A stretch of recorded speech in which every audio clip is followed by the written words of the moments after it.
Welcome back to the Mario and Luigi Superstar Saga playthrough. In the last part, we got the hammer, and now we're going to use it in order to get through that thing that Flaw made.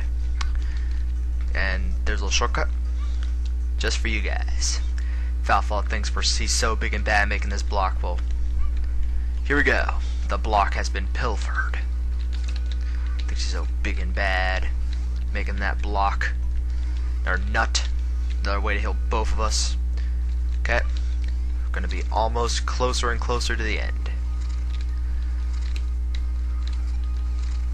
There's nothing really under these things, but really the only thing you needed for us for this part. Here's a little puzzle. Another little puzzle. Another one of Mario and Luigi's simple little puzzles that you can easily get through. Okay. Let's do this, and now there's a fire rock, and we need to kill the fire rock by jumping high and then turning into regular Hammer Mario. Nope, not Luigi. Okay, that kind of is a screw up. Okay, now let's get some coinage. Gonna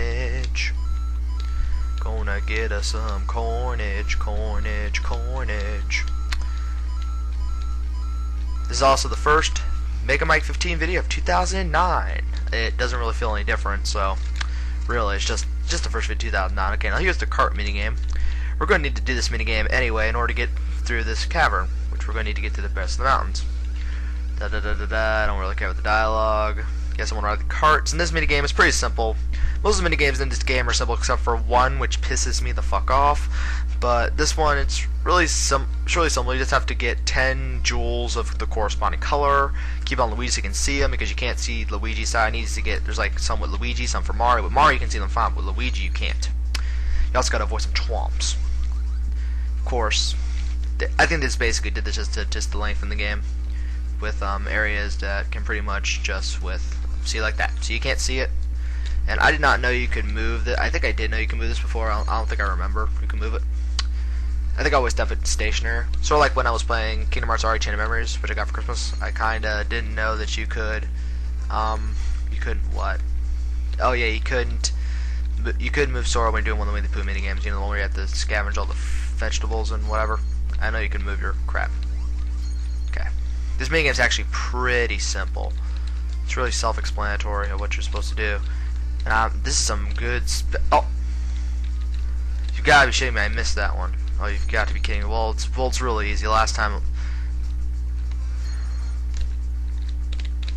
you can't really die unless like you really screw up.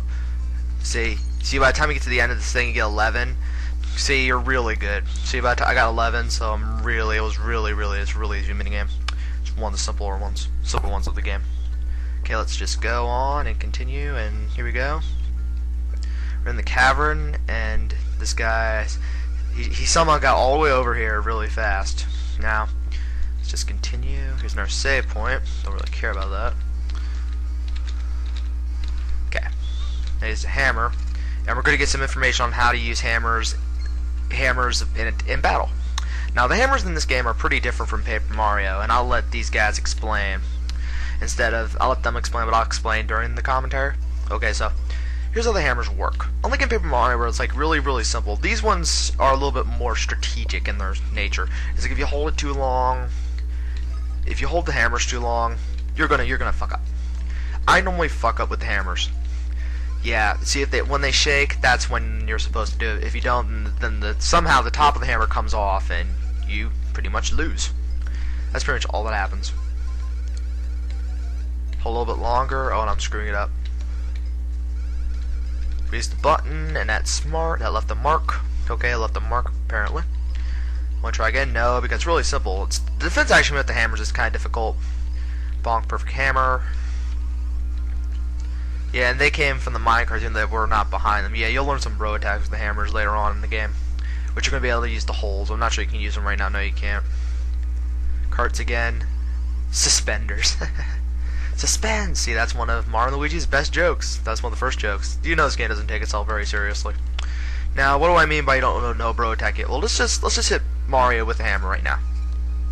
See, he gets pissed off. See, we don't know the bro attack yet. When we know the bro attack, we can do stuff. But since we don't know it, Mario gets pissed off. Same thing with another ability we get later on, really later on, which is going to be the final ability we can get, but it gets upgraded. So, yeah, it's pretty much Just came over here to get some items, and we're almost heading to the overworld. We're about at the overworld.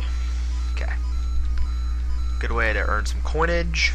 And now we're going to head for the overworld of Mario and Luigi. Now, the overworld in this game is sort of similar to the Paper Mario overworld, where it feels like the areas are more connected, but